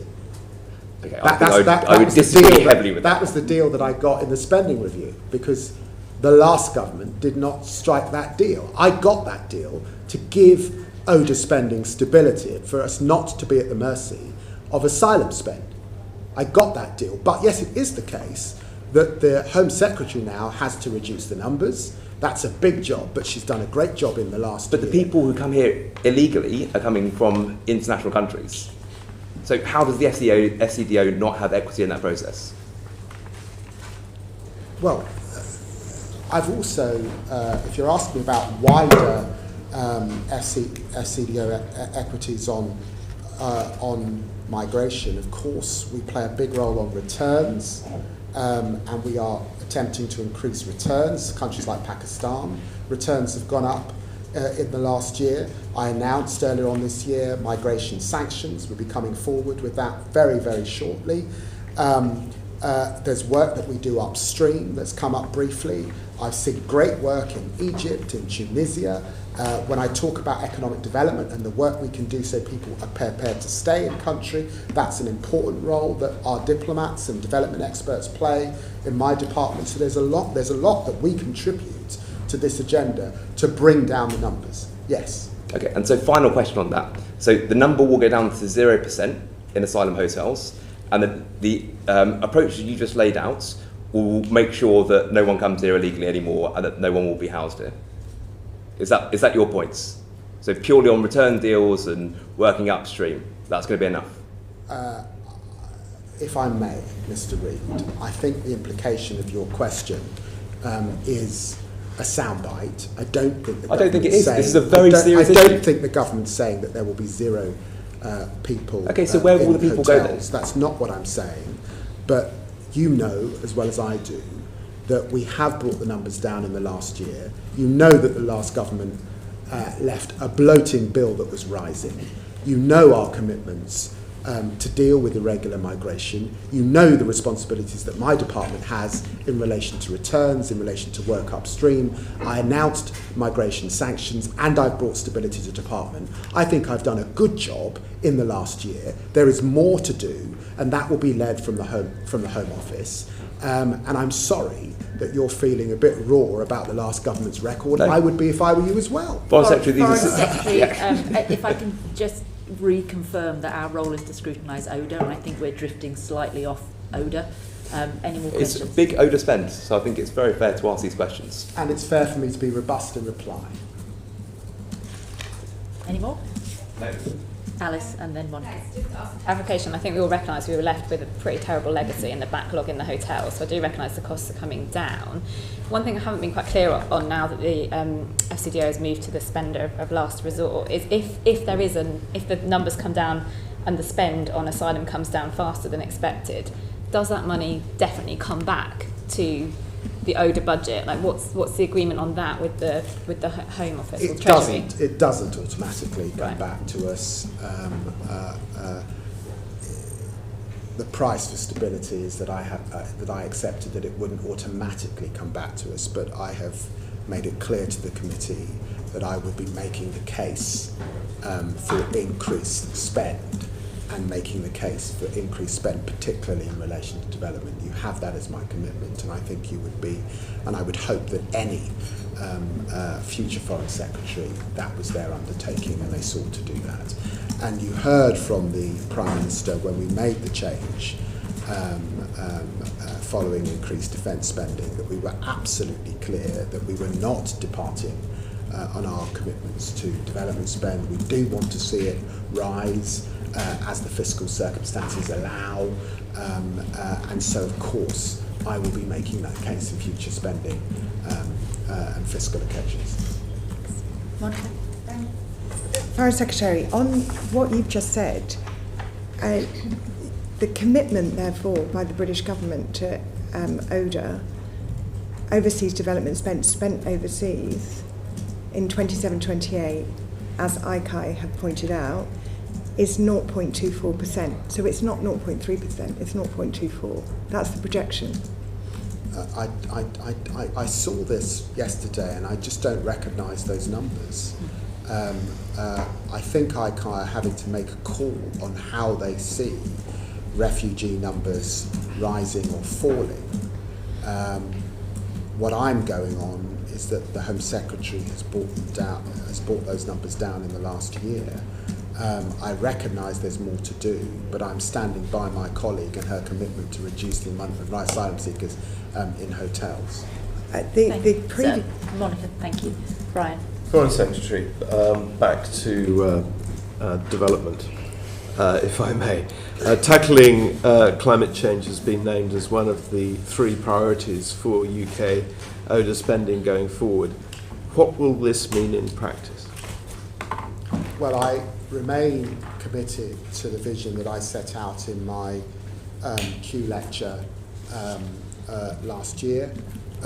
It was why I appointed 2 special representatives, Rachel Kite for climate and Ruth Davis for nature, the first time that that's been done.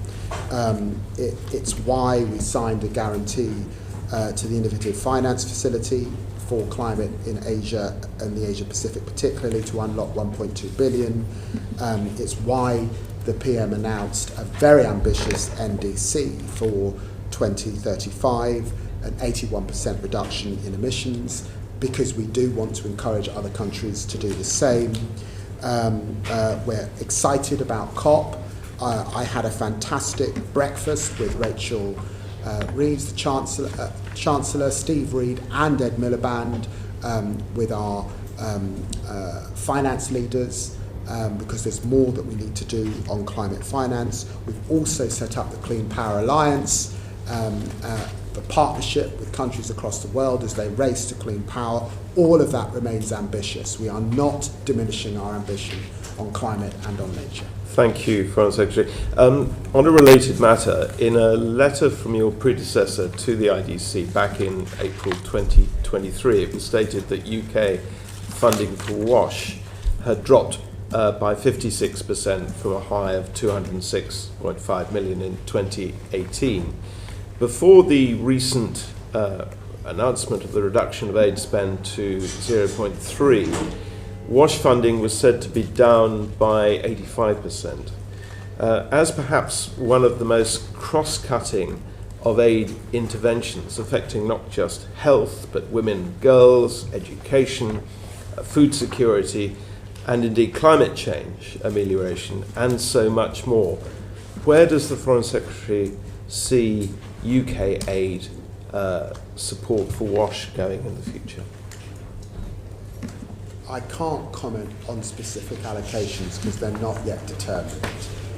We're making the determinations for the next year very shortly, and that detail will be with the committee, I think, before we rise or around the time we rise next week.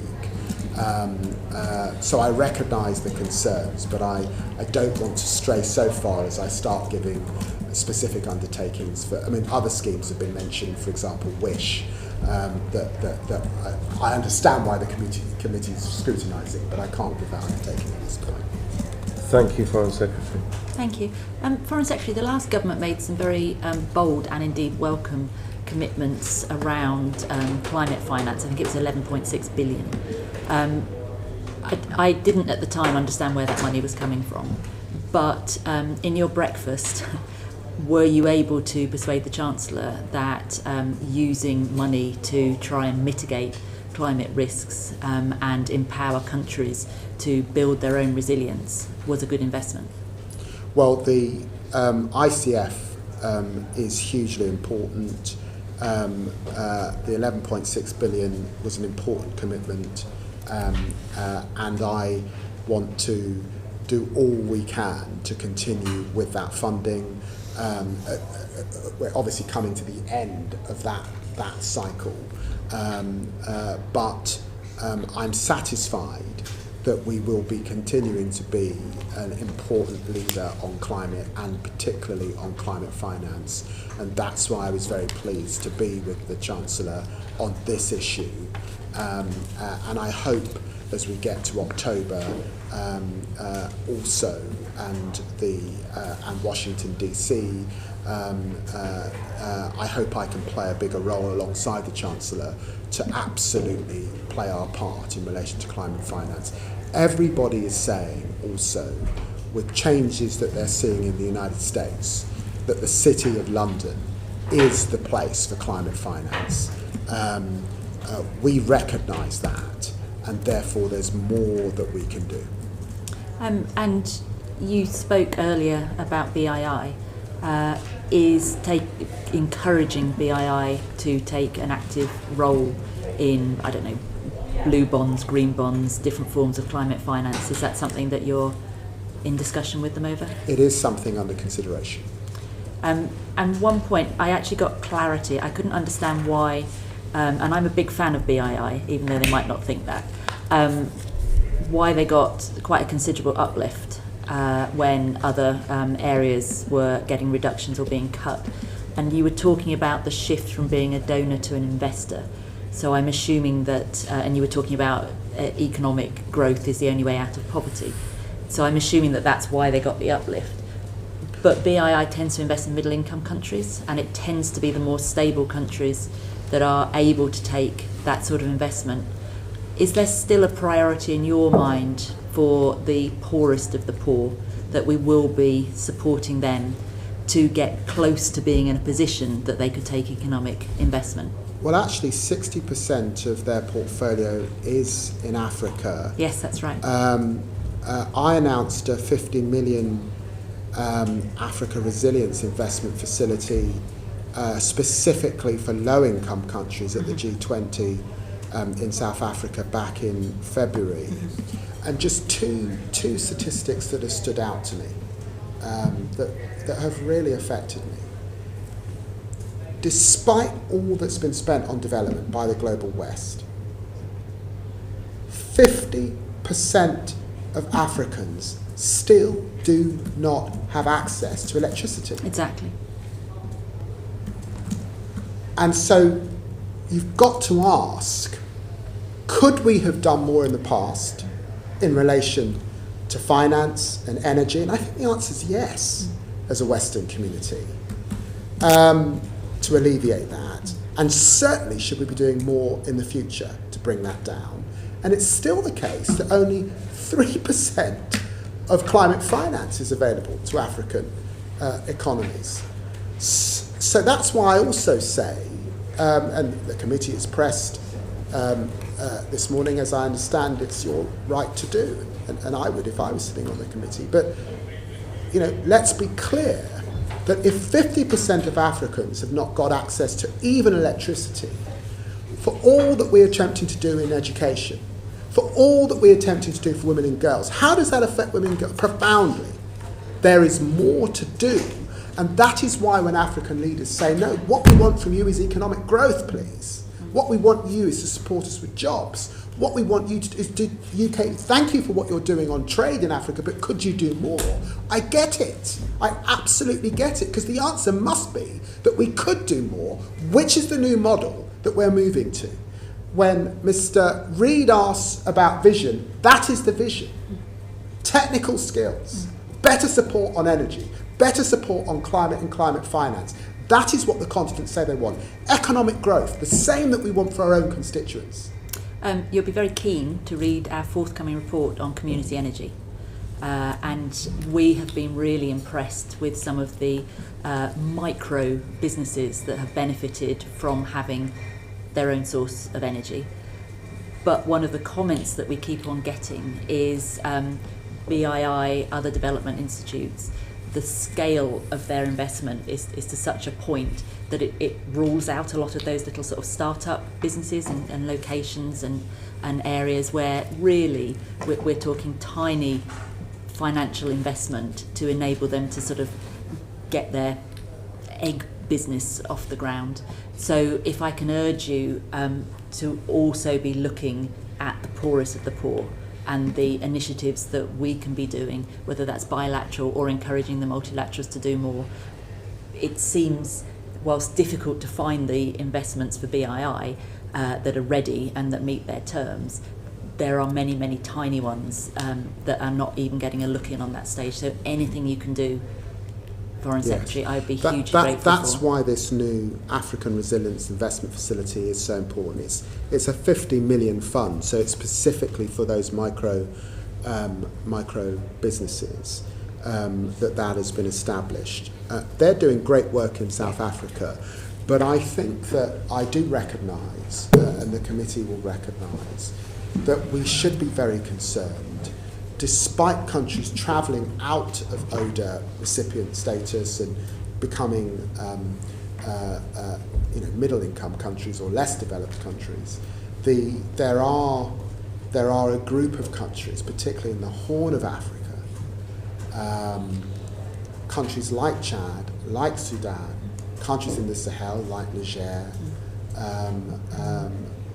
that are subject to the worst of the climate catastrophe, that are subject to the worst of conflict and malign agents, Wagner forces and others, playing a role in their countries, so really affecting governance. So there are a group of countries that are incredibly fragile, that will require good coordinated response. Some of that must come from multilaterals, and I've been pressing multilaterals to do more, particularly in conflict zones. But some of it will have to come from bilateral aid with partners working together. And I do recognise that in this period where countries are reducing development spend, particularly for that group of countries in the Horn of Africa, we have to be vigilant. And if I could ask you to put that focus on groups of individuals, and I'm thinking hard to reach areas geographically. I'm thinking, again, you know I'm going to say this, women and girls, but also people in marginalised groups, people with disabilities. It's my concern, and I believe this committee's concern, whenever mainstreaming happens, that 95% might get access, but it's that 5% that don't have a voice that really need our support and your attention, Foreign Secretary. Can I bring Alice in, please? Yes, just talking about Africa and financing. Obviously, we just had the Financing for Development conference in Seville. Debt was high on the agenda. It's one of the biggest things holding back particularly African countries in terms of how much they have to spend servicing their debt instead of investing in healthcare. We spoke earlier this week about the role the City of London could play, particularly. UK law governs 90% of the debt within the common framework, I believe. So could you just talk a bit about what we are doing to champion debt relief, debt restructuring for the countries that need it most? The debt issue obviously is more complex than it was when the global community came together on debt relief when I was last in government, in part because a lot of debt is now owed to China. But you're right, it's still the case that debt remains an issue, particularly, and that is an issue that African leaders also raise with us, and that the servicing costs particularly are high. There is work that we need to do with the rating agencies that comes up time and time again, and UK leadership is required there. A fortnight ago, as you said, in Seville, we welcomed the package of reforms on debt, specifically strong action to improve the voice of the debtors particularly, and debt transparency, disaster pause clauses particularly, pioneering innovations like the innovation that we've made around insurance can play a role. We did that for Caribbean countries. We saw that after Hurricane Beryl in Grenada particularly. How we put debtor countries across the global financial system. The chair had a suggestion for SIDS particularly. So that's activity. This is a work in progress. We are not there yet, and there are differences. I think there are differences across nations, particularly global north nations, on how to approach the debt issue. I'm hearing it's on your radar, Foreign Secretary. James. I'm conscious of time. So, Foreign Secretary, I think you spoke to the equivalent committee in the Lords in May. You referenced hosting, or the potential of hosting, a global conference around foreign aid and the future approach to that. Can you confirm that we are committed to doing that? Yes. Fantastic. And the objectives of the conference, you clear at the moment the objectives of that conference? Well, I want to convene on the issue of coordination with other countries, obviously with parts of the global south, and obviously with some of the NGO community. It's really a future of development conference in what has been a very turbulent year for development. We do need some innovation. We should be coordinated in our approach. We do need to hear this voice that we have heard through our Africa approach, but not all other nations have undertaken that sort of exercise. So we've got to bring that voice to the table. In a way, I would have liked the conference to be tomorrow, but in truth, I'm conscious that we've got UNGA, we've got COP. It's a busy autumn period, so it may be that this is towards the end of the year, the beginning of next year, to allow the space, but also to give colleagues the time really to think through the innovations that they want to see, and to recognise, with the closure of USAID particularly, and with the UN reform programme and the work that Tom Fletcher's doing on the humanitarian aid piece, there is a lot of work that's happening, but we should let that work complete, come together and really refresh our global development offer. That's why I want that conference, and it should be held here in London, because we have always led on these issues. Foreign Secretary, we're excited to hear that, and the committee's keen to help any way that we can. A few final questions from Monica. We're turning across the pond, and over to you. Ms. Hardy. Thank you, Foreign Secretary.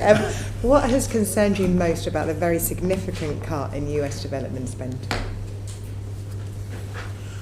Well, I did raise this with Marco Rubio.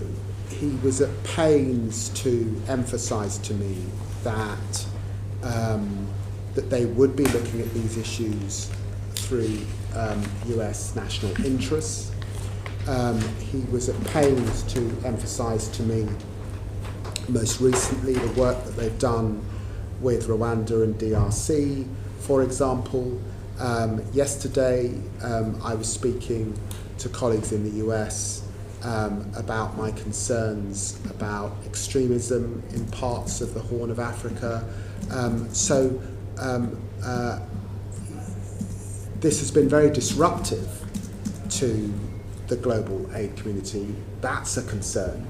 But I am pleased that the United States is examining how it can continue to play a role, particularly in the continent of Africa. So, Foreign Secretary, the cuts are huge. and as you say, will disrupt the provision of aid. And given that you are at pains to point out that your position or the cuts to UK aid are not ideological, are you doing anything to persuade the US to change course on, for example, the end of funding for WHO, for Gavi? They've rejected the US, the Sustainable Development Goals, they've reinstated the Mexico City policy, etc. What conversations have you had about that? My emphasis has been coordinating with partners to meet the need that we see.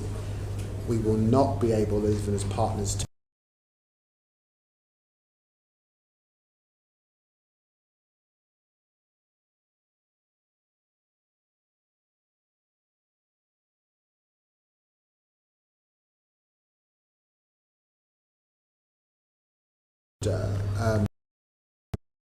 gaps.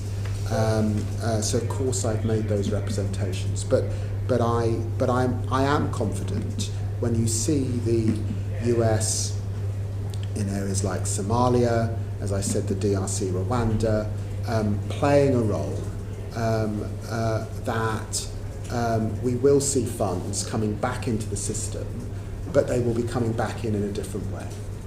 And can I reference what you've just said to other actors moving into the space? And you referenced this in your Locale speech. Are you worried about the impact of USA ID cuts and UK aid cuts in the threat from Russia and China moving into the spaces that we vacate?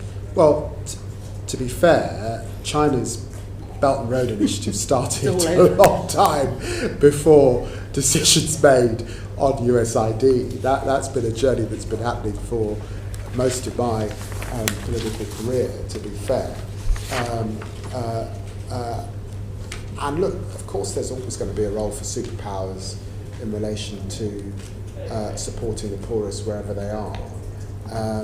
But there was a consensus after the Second World War that countries that largely make up the G7, European partners, did have an important role to play, not solely actually, this was a self-interested role, because often these problems find their way to our own countries. So there's self-interest here. The Americans have said that they're acting in their national interest, so they too concede that there must be some self-interest in ensuring, for example, the outbreak of pandemic affects us all. Climate affects us all. Conflict often comes back to the doors of countries who've heavily invested in defence. All of this requires action. Foreign Secretary, you have been in post for a little over a year. It has been a remarkable year on the global stage. I am incredibly grateful that you have steered it to the best of your ability, and can I also recognise from the committee's perspective the team that you have around you are remarkable, and we have always received fantastic both welcome information, evidence from them, and I'm really grateful that you have allowed that to happen, and thank you so much for your time today. You have also been incredibly generous with your time, your experience, your views and opinions. Even if we might disagree on some of them, we're very, very grateful that you made the time to have that scrutiny. And order, this session is